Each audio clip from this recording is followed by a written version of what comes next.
ధనస్సు వారికి కనుక చూసుకున్నట్లయితే ప్రధానంగా ఈ యొక్క గురువు మీకు సప్తమ స్థానము, అష్టమము, భాగ్యము ఈ రాశుల్లో సంచరిస్తున్నాడు.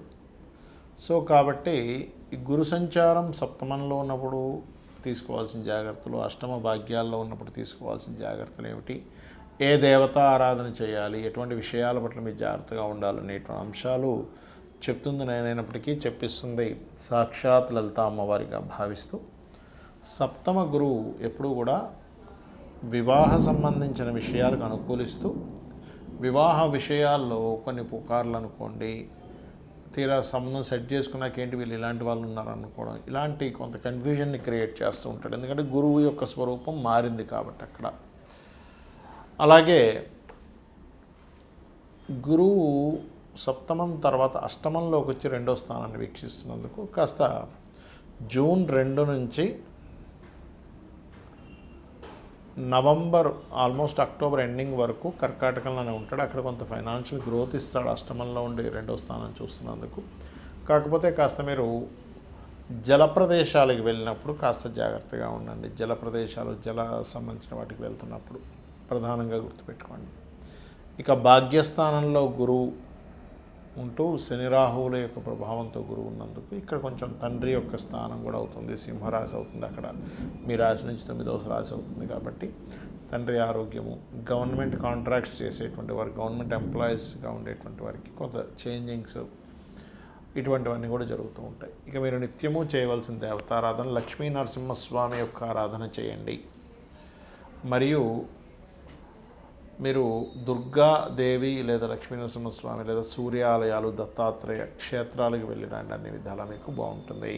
3 రాసులు గురువు మారేటప్పుడు మీరు చూసినట్లయితే పోయిన సంవత్సరం కూడా మారడం వల్లనే మనకి ఈ ఉగాది రాకముందు నుంచే ఏదైతే ఈ యుద్ధాలు కానీ ఇవన్నీ మనం లాస్ట్ టైం కూడా చెప్పుకున్నాం, అంతా గందరగోళం ఉంటుంది, గొడవలుగా ఉంటుందని. మనకి శాస్త్రంలో గురువు కనుక 3 రాసులు మారితే యుద్ధాలు రావడము, అది కాకుండా ఇప్పుడు వాయుతత్వ రాసుల్లో వచ్చినందుకు టోర్నడోస్ అంటారు చూడండి, సుడిగాల్లో గిర్రం తిరుగుతూ ఉంటుంది, వాయువు సంబంధించిన. సో వాయు సంబంధించినటువంటి ఇబ్బందులు వస్తూ ఉంటాయి, గుర్తుపెట్టుకోండి. ఉగాదికి ముందు నుంచే ప్రారంభం అవుతుంది అది. సో ఆ వాయు సంబంధించినటువంటివి మొత్తం ఒక సుడిగాలులా తిరగడం లాంటివి జరుగుతాయి, గుర్తుపెట్టుకోండి. ఎప్పటి వరకు? ఈ జూన్ 1వ తేదీ వరకు మిథున రాశిలో గురువు ఉన్నంతకాలం. మిథునం నుంచి ఎప్పుడైతే కర్కాటకంలోకి వెళ్తాడో ఇక్కడ ఏంటంటే మీరు గమనిస్తే ఇక్కడ సముద్రంలో జరిగేటువంటి కొన్ని ఆటుపోట్లు కానివ్వండి, వాటర్ రిలేటెడ్ మూలంగా, వర్షపాత సంబంధంగా ఇట్లాంటివన్నీ పెరుగుతూ ఉంటాయి. ఇక దాని తర్వాత గమనించుకున్నట్లయితే సింహరాశిలో గురు సంచారం, దానికంటే ముందు ఇంకా సింహానికి వెళ్ళకముందు నుంచి కూడా దీని ప్రభావం ఉంటుంది. రాజుల మీద, రాజ్యాల మీద, ఇప్పుడు కాలంలో తీసుకుంటే సీఎంలు, పిఎంలు, ప్రెసిడెంట్లు వీళ్ళ మీద ఎఫెక్ట్ పడనుంది, గుర్తుపెట్టుకోండి. అయితే ఇది ఒకటేనా అంటే ఈసారి మనకి ఈ సంవత్సరం రావడం కూడా, ఈ కొత్త సంవత్సరం కూడా కాలసర్ప యోగంలో వస్తుంది. అలాగే మరొక విషయం ఏంటంటే ఇక్కడ గమనించినట్లయితే ఈ యొక్క గ్రహస్థితి ఏదైతే ఉందో, ఈ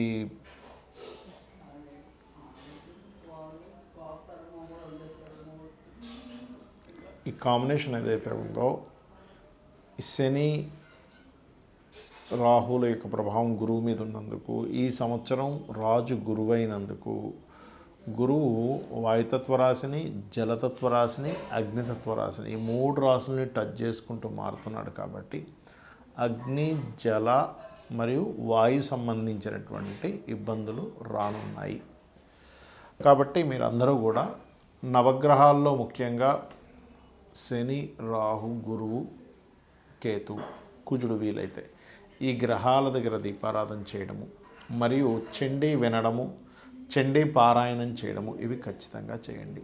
వీటి వల్ల ఏమవుతుందంటే ఈ ప్రకృతి విపత్తుల వల్ల, యుద్ధాల వల్ల ఎటువంటి ఇబ్బంది కలగకుండా ఉంటుంది, గుర్తుపెట్టుకోండి.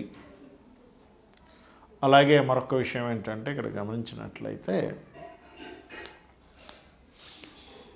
ఈ యొక్క కాంబినేషన్ ఏదైతే ఉందో పర్టికులర్గా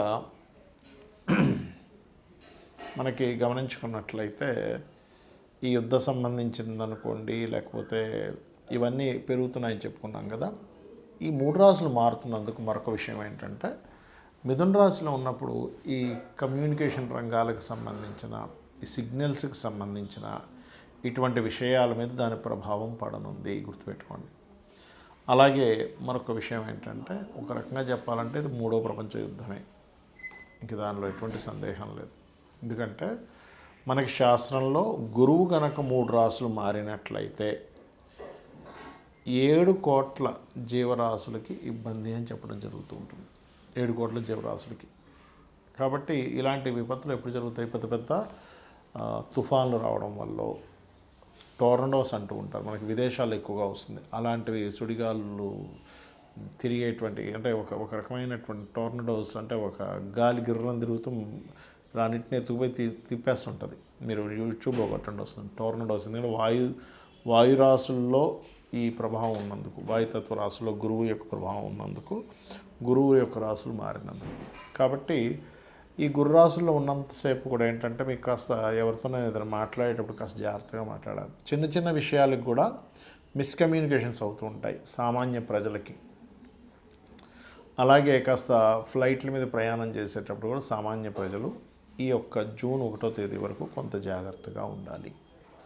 ఇక జూన్ 2 నుంచి అక్టోబర్ ఎండింగ్ వరకు వాటర్ మీద వెళ్ళేవి, లేకపోతే వాహన సంబంధించిన వాటి మీద మీరు గమనిస్తే లాస్ట్ ఇయర్ కూడా మనకి అతిచారంలో గురువు ఎప్పుడైతే మిథునం నుంచి వృషభం నుంచి మిథునం నుంచి కర్కాటకంలోకి ఎంటర్ అవ్వగానే విపరీతమైన యాక్సిడెంట్స్ అయ్యాయి. మీరు గుర్తుపెట్టుకోండి, చాలా యాక్సిడెంట్స్ విపరీతంగా అయ్యాయి. ఏమిటిది? తెల్లవారితే లేస్తే చాలు, యూట్యూబ్ ఓపెన్ చేసినా, పేపర్ ఓపెన్ చేసినా సరే ఎప్పుడు యాక్సిడెంట్సే ఉన్నాయి. కాబట్టి జూన్ 2 నుంచి అందరూ కూడా ఈ యొక్క అక్టోబర్ ఎండింగ్ వరకు కూడా వాహనం మీద వెళ్ళేటప్పుడు కాస్త జాగ్రత్తగా వెళ్ళండి, గుర్తుపెట్టుకోండి. ఇక మరొక విషయం ఏంటంటే, ఎప్పుడైతే ఈ సింహరాశిని కూడా టచ్ చేస్తున్నాడో గురువు యొక్క స్వరూపాలు మారాయి. కాబట్టి మనం ఇందాక చెప్పినట్టుగా నాయకులు, అలాగే కొంతమందికి వాళ్ళ హార్ట్ రిలేటెడ్ సంబంధించినవి, అంటే బీపీస్ అవి ఎక్కువగా ఉండే హార్ట్ రిలేటెడ్ ఇష్యూస్ ఉంటాయి కొంతమందికి. అటువంటి వారు ఖచ్చితంగా ఈ సింహరాశిలో, అంటే ఆల్మోస్ట్ నవంబర్ నుంచి, అక్టోబర్ నుంచి దాని ప్రభావం ఉంటుంది. అక్టోబర్ నుంచి మరలా నవంబర్, డిసెంబర్ ఆ మాసాల్లో కూడా కొంత హెల్త్ పరమైనటువంటి విషయాల్లో కొంత జాగ్రత్తగా ఉండాలి. బికాజ్ ఆఫ్ దీని యొక్క ప్రభావం ఈ ఒక్కరోజుతో పోదు, సంవత్సరం 3 నెలలు ఉంటుంది.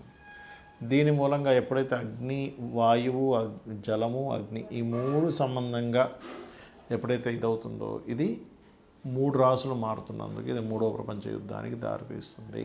కాబట్టి సామాన్య ప్రజలు ఇబ్బంది కలగకుండా ఉండాలి. కాబట్టి మీ యొక్క ఇష్టదైవాన్ని తలుచుకోండి, అన్ని విధాలా బాగుంటుంది. శ్రీమాత్రే నమః.